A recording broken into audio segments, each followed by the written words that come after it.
Is your crochet a wonky shape, or does it get wider or narrower as you go?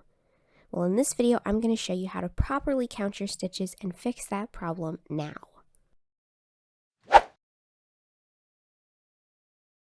So have you ever tried to crochet a rectangle and had it come out looking like this?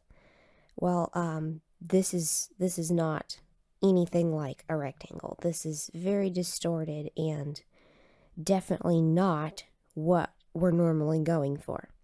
So this happens to beginner crocheters all the time. It happened to me when I learned to crochet. This was something I had a hard time with. And it's not really that hard of a problem to fix. It's actually caused by unintentionally adding or skipping stitches in your rows. And I should mention ahead of time that pretty much everything I'm going to say in this video also applies if you're working in the round. But this distorted wonky shape is caused by adding or skipping stitches. And so in this video, I'm going to show you what the added and skipped stitches look like and how to notice that you have done that before you get too far past it, so that you won't have to unravel a whole bunch of crochet to fix the mistake. And the main way that we can tell when we've added or skipped a stitch is by knowing how to properly count our stitches, and that will help us to know if we have made a mistake somewhere in the row. So this swatch right here is single crochet. I've got some other little swatches in other stitches just so you can see what it looks like. So when we add a stitch, sometimes we purposely add a stitch to change the shape of the fabric, and that is called an increase. And to do that, we work 2 stitches into 1 stitch from the row below. So I'm going to find one of the increases in this fabric if I hold it up to the camera. So if you notice right here, there are 2 single crochet stitches worked into 1 stitch from the row below right there.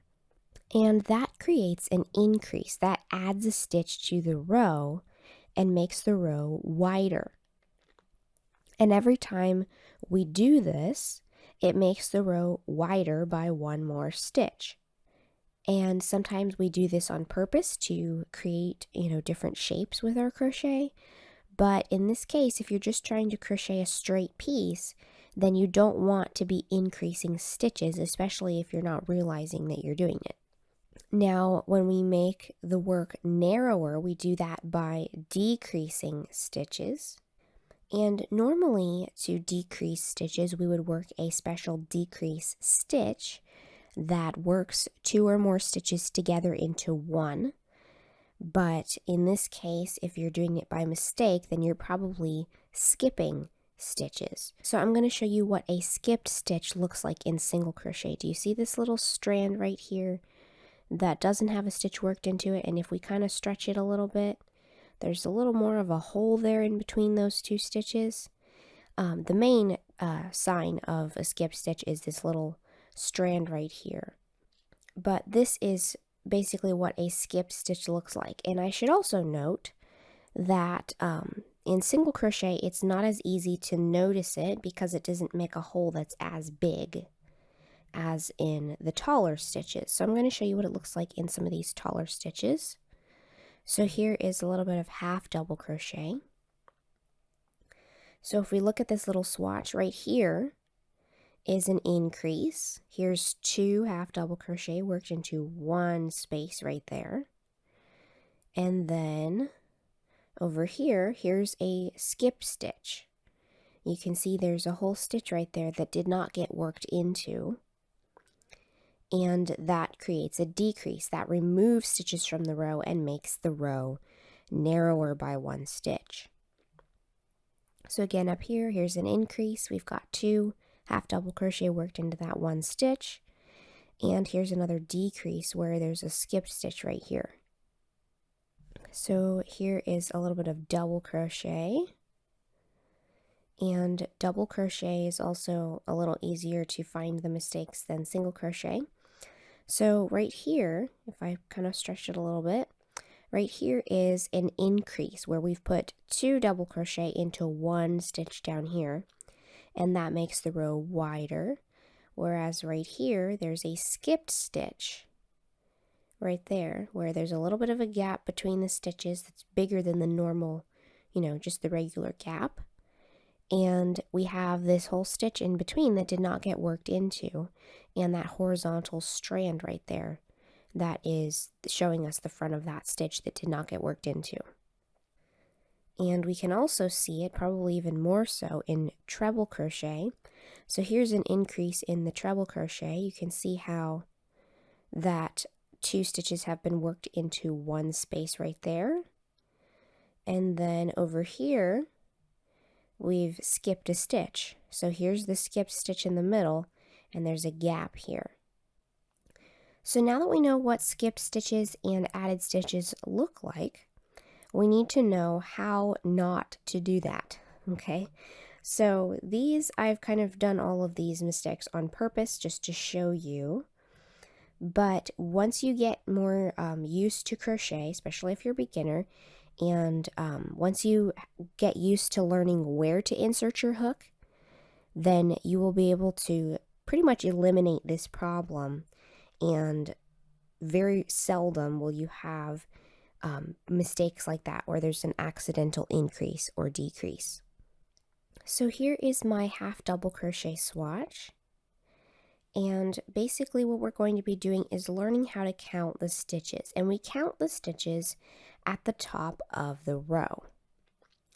So what happens here is that if you look closely at the top edge of the work, do you see this little V shape right here? That is 1 stitch. There's a front strand and a back strand, but that pair of strands makes a little V shape, and that V shape is counted as 1 stitch because that's the top of 1 stitch. So we can count stitches from either direction in the row, but before we can properly learn to count stitches, we have to learn about the turning chain. So the turning chain is this little chain sequence or chain stitch. It might be 1 chain stitch, it might be more than 1 chain stitch, but a turning chain is, how we work a couple of chains depending on the height of our stitch to get up to the height we need to work the next row. Well, that's called a turning chain. I've got one right here. I chained 2, and I chained 2 right here. It's just basically at the beginning of every row you have to do a little bit of a chain to make your chains the height of the rest of the row so that you can continue to work across. So the thing is with this is that some crochet designers choose to count that turning chain as a stitch, and some do not. So you'll want to check and see if your pattern specifies whether the turning chain is counted as a stitch or whether it's not. And if it doesn't specify, then my suggestion is just to assume that the turning chain is not counted as a stitch. But just definitely check your pattern to make sure if it does say that you are counting the turning chain correctly. And in a minute, I'm going to show you where to insert your hook for the first stitch depending on whether the turning chain is counted as a stitch or not. But in my little swatch here, I have chosen to not count the turning chain as a stitch. So this right here is my turning chain. So I'm going to come up here to the first little V shape, or the first stitch that is on the top edge, not going up the side, but on the top edge. And I'm going to count that as the first stitch. So I have 1, 2, 3, 4, 5, 6, 7, 8, 9, 10, and 11 stitches. The last one is the one that the loop that's on my hook is coming out of. So that's basically how we're counting our stitches, is we're counting each one of those V shapes as 1 stitch. So now let me show you how to how to make sure that you're inserting the hook into the correct stitch. So in this little swatch, I'm going to go ahead and chain 2 for my turning chain. I've already turned the work. So if your pattern is counting the turning chain as a stitch, then this right here, this little set of chains will count as one stitch, and you will not work the first regular stitch into the same stitch that those chains are coming out of. Instead, if that turning chain is counted as a stitch, it's already worked into the top of the stitch that they're coming out of. So then we're going to look at the top of the work. Here's the stitch that the chains are coming from. We're going to insert into the stitch after that. So that is considered the next stitch. So that's what that looks like. Now, in this particular swatch, I don't always do this, but in this particular swatch, I am not counting the turning chain as a stitch. So this is just going to kind of bubble out to the side on the edge. And when the pattern does not count the turning chain as a stitch, then you're going to not assume that these two chains are worked into that very first stitch, or the stitch that they're coming out of. So instead, I'm going to insert my hook into that stitch, that same stitch that those chains are coming from, and work my first stitch, like so. So I'm going to work another couple stitches here. All right. So what we're going to be looking at here is, where do you insert your hook? If you're looking at the top of the row, let's say I insert my hook right here. Okay. Now, I'm going to show you what I did just a second time. So look right here. There's two strands that are kind of smushed together right up against each other. If I insert my hook into that, I'm going to go ahead and finish the stitch just so you can see it. That created an increase because we worked another stitch into that same space that we worked the previous stitch into. So we ended up with 2 stitches in one stitch from the previous row. If your pattern tells you to work 2 half double crochet into one stitch, for example, then yes, that's what you need to do. But if you're just working back and forth in rows and you want a straight piece, then this right here is not what you want to insert into to work into the next stitch. And likewise, if we look at the top of our row, we don't want to insert the hook into this stitch right here, because then we've skipped one. So if you insert into this stitch, this is actually the stitch after what's supposed to be the next stitch. And if I work into that stitch, it's going to make a skipped stitch. So here is our stitch that we skipped in the middle of that gap.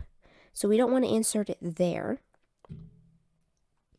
So we're not inserting into the same stitch that we already worked into before, or the stitch after the next one. We're inserting into this stitch right here. So if we look at the top of the work, here's the stitch we just worked into. Those 2 strands on the top of that stitch are right up against each other because there's already a stitch in that space holding those 2 strands against each other. So I'm going to go into the next stitch, which is the one right after that. There's 2 strands of that, and work my stitch. So that is how we make sure that we are always inserting the hook into the correct place so that we can avoid those added or skipped stitches. And a little note about these turning chains. I particularly do not like turning chains because they can make the edge of your crochet all wavy, and I just personally don't like the look of them. So normally, if I'm making a project, I will replace the turning chain with a chainless starting stitch. Now, if you want to learn more about that, I will put the link in the description box. If you're a super new beginner, then I would suggest just saving that video for later once you get a little more used to crochet. But if you are more of like an advanced beginner and you're ready to move on to some slightly harder techniques, then you might want to look into that chainless starting stitch technique because it will help keep the edges super duper straight and we won't have to worry about those turning chains anymore. And the chainless starting stitches can also help if you're working in the round, because you can make an invisible slip stitch join if you use a chainless starting stitch to begin your round. So that's just a side note, but whenever you feel like you're ready to move on, then you might look into that video on the chainless starting stitches to help get rid of those turning chains, and it just makes the work look a lot neater in my opinion. So that is how we count our stitches in crochet to make sure that we will notice our mistakes. And in most well-written crochet patterns, they do give a stitch count, or a number of stitches that you should have at the end of the round or row for every single row. So just check and make sure that if your pattern doesn't have that, you might want to try a pattern that does give stitch counts before moving on to a pattern that doesn't. It is generally recommended that a pattern should give stitch counts for the end of each row. So let's say in my little swatch here, let's say that my stitch count, or the pattern in the pattern, tells me that I should have 11 stitches at the end of this row. Well, I do have 11 stitches at the end of this row once I finished the whole row. But if I had 10 stitches, then I would know that I missed a stitch somewhere, I skipped one. And if I had 12 stitches when I'm supposed to have 11, then I would know that I increased a stitch or added a stitch somewhere in that row. So then once you know what those added and skipped stitches look like, then it'll be a lot easier to go back through and examine your row to see where you made a mistake, and then you only have to unravel like part of a row to fix the mistake, instead of, if I were to realize after I get to this point that I had made some kind of huge mistake, which I did because I added and skipped a bunch of stitches in random places just for demonstration. So I would have to basically unravel this whole thing because I hadn't been counting my stitches and making sure that I wasn't making mistakes. So I hope this video was helpful to you. If you liked it, please give it a thumbs up. Let me know in the comments below if you've ever had a hard time counting your stitches.